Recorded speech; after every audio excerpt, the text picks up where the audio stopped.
Hello everyone, welcome to this session of Textbook Super Coaching. Myself Preeti, your paper one faculty. I hope everyone is fine.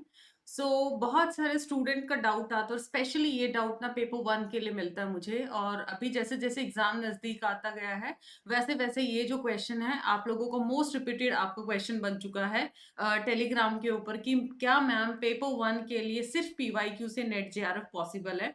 तो इस पे मैं clarity लेके आने वाली हूँ क्योंकि ये जो आपने माइंड सेट कर रखा पेपर वन के लिए कि सिर्फ हम पीवाईक्यू लगा लेंगे और लास्ट का 1 मंथ ही हम लोग इसके लिए देंगे, ये आप लोगों ने माइंड सेट कहाँ से किया और अभी की करंट सिचुएशन क्या है, तो वो सारा कुछ इस छोटी सी वीडियो में मैं डिस्कस करने वाली हूँ।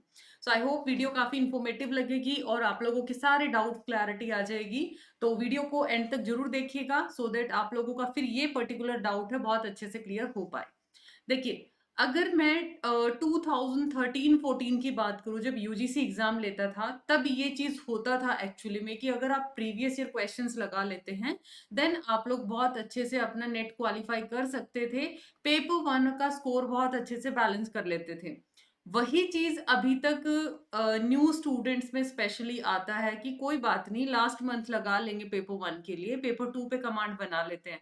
बट हमेशा याद रखिए पेपर टू में कभी भी कोई भी एक्सपर्ट नहीं हो सकता क्योंकि इतने वास्ट सब्जेक्ट है। ऐसा नहीं है कि बेसिक जो टेक्निकल सब्जेक्ट है, नॉन टेक्निकल है, थ्योरेटिकल, अपने आप में सारे सब्जेक्ट वास्ट है।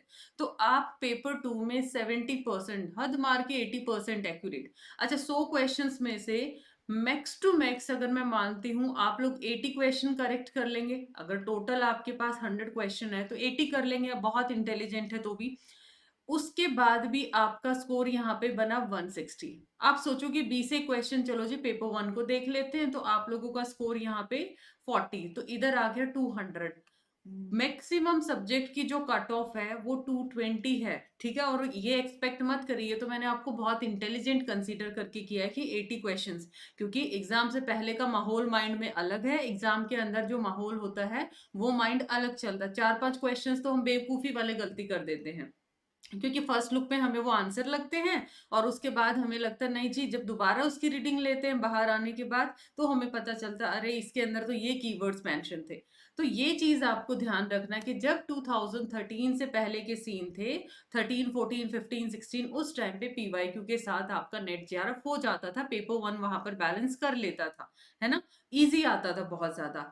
लेकिन उसके बाद सीबीएसई ने किया, तब भी बहुत बड़ा इशू नहीं था, तब भी पीवाईक्यूज रिपीट करता था और ऊपर ऊपर के क्वेश्चंस आते थे, बहुत आपका डीप अंडरस्टैंडिंग की जरूरत नहीं होता था। जब से एनटीए ने यहाँ पर मोर्चा संभाला है तब से अगर आप 19 तो बहुत ज्यादा इतना टफ नहीं था, 20 के बाद के पेपर्स को पिक करो। जैसे जैसे हर साइकिल में आप देखते जाओगे वैसे वैसे पेपर का कॉन्सेप्चुअल अंडरस्टैंडिंग इन डेप्थ उसने कर दिया है। तो पीवाईक्यू नो डाउट आपकी एप्लीकेशन को बहुत अच्छे से रेडी करेगा। मान लिया आपने डिजिटल इनिशिएटिव टॉपिक कर लिया, मान लिया आपने टाइप्स ऑफ मेमोरी टॉपिक कर लिया, लेट सपोज आपने लेवल्स ऑफ टीचिंग कर लिया, तो बेटा जी लेवल ऑफ टीचिंग आप थ्योरी कर लोगे इसके। अब उसकी एप्लीकेशन के एग्जामिनर कैसे कैसे क्वेश्चंस पूछता है वो चीज सिर्फ और सिर्फ पीवाईक्यू आपकी हेल्प करेगा।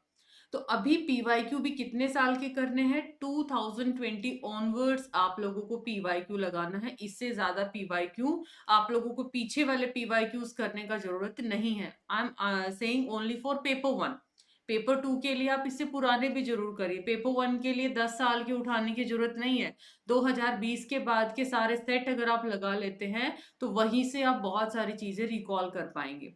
तो कहीं ना कहीं पहले आपको इस कॉन्सेप्चुअल नॉलेज ये होनी चाहिए, तभी आपको पता चलेगा एग्जामिनर ने कैसे कैसे पैराफ्रेज किया, कैसे कैसे क्वेश्चंस को रिफ्रेम किया है।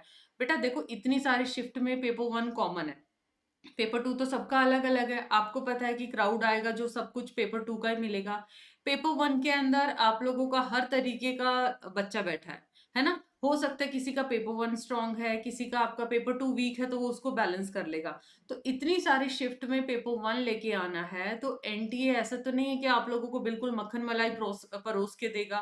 तो कहीं ना कहीं हर्डल्स आपके लिए वो क्रिएट करेगा और वो बच्चा यहाँ से निकल पाएगा जो बच्चा यहाँ पर कॉन्सेप्चुअल अंडरस्टैंडिंग लगाता है, प्लस उसको पीवाईक्यू पे एज ए एप्लीकेशन तैयार करता है। तो सिर्फ पीवाईक्यू भी अकेला काम नहीं करेगा, प्रायोरिटी पहले आपका कॉन्सेप्ट, हाँ, लगता है कि हम बहुत इंटेलिजेंट हैं, हमारा पेपर 2 बहुत अच्छा है, तब आप यहाँ पर ऑन एन एवरेज काम चला सकते हैं कि सिर्फ़ पीवाईक्यू कर सकते हैं, क्योंकि आपके पास मान लिया टाइम नहीं है ना? अब 6 महीने बच्चा बैठता है पेपर 1 स्टडी करता है, टाइम नहीं है तो 1 मंथ में तो एटलीस्ट वही कर लो, है ना? ना से बेटर है पीवाईक्यू लगा लो। तो उस केस में तो हर बच्चे के सिचुएशन यहाँ पे अलग देखने को मिलेगा। तो that's why I am saying कि पहले first priority conceptual understanding, then उससे रिलेटेड एवरी पीवाईक्यू कैसे-कैसे एग्जामिनर, क्योंकि इससे आप ना एग्जामिनर के माइंड को डिकोड कर पाते हैं। वो आपको करना है। और नंबर उसके बाद आप लोगों को छोटे-छोटे कीवर्ड्स वहाँ पर कैच करने हैं, ताकि जो अगर कीवर्ड्स को आप कैच कर पाओ तो टाइम को सेव भी कर पाओ, बिकॉज़ स्मार्टली अटेम्प्ट करना भी कॉम्पिटिटिव एग्ज़ाम की इम्पोर्टेंट एक डिमांड है, मान सकते हो। सो ये था एक छोटा-सा सेशन आप सभी के लिए, जो कि बहुत ज़्यादा क्वेश्चन मेरे से टेलीग्राम पे पूछा गया है आपके द्वारा। हाँ जी, बिफोर स्टार्टिंग या before winding up the session, just note down 10 o'clock YouTube पे ये हमारे फ्री क्लासेस की टाइमिंग है। मेरे डेज़ हैं ट्यूसडे, थर्सडे, सैटरडे। 11:30 पे रहेगा आप लोगों का ऐप पे। कल यानी कि सैटरडे को स्पेशल सेशन रहेगा, जिसमें 10 टू 12 आपका mega marathon kind of session रहेगा, जिसमें आईसीटी और कम्युनिकेशन हम रिवाइज करेंगे।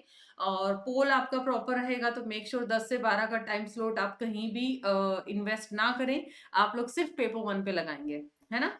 करंट अफेयर एवरी संडे 3 बजे। कोई भी इंक्वायरी है रिगार्डिंग फ्री और paid classes, you can connect on this number. So do like and share this important video. और एक छोटा सा अनाउंसमेंट कि अभी आपका टेक्स्ट बुक की ईदी सेल है, जिसमें 4605 के अंदर आपको till exam structured course provide मिलेगा। इसमें पेपर 1 और पेपर 2 दोनों आपके लिए अवेलेबल हैं। For discount you can apply Preeti H faculty code, ठीक है? और इसमें आपको ये सारी चीजें प्रोवाइड की जाएंगी। पेपर 1 और पेपर 2 रहेगा, और ये आपका शेड्यूल है अलग अलग सब्जेक्ट्स का। जैसे पोल साइंस का ऑलरेडी शुरू हो चुका है, हिस्ट्री आपका शुरू हो चुका है, ज्योग्राफी, मैनेजमेंट, इंग्लिश, ये अलग अलग सब्जेक्ट का शेड्यूल है। बाकी आप ऐप पे जाके भी एक्सप्लोर कर सकते हैं। So like and share this important video and do join this Telegram group for more updates. Bye bye, take care.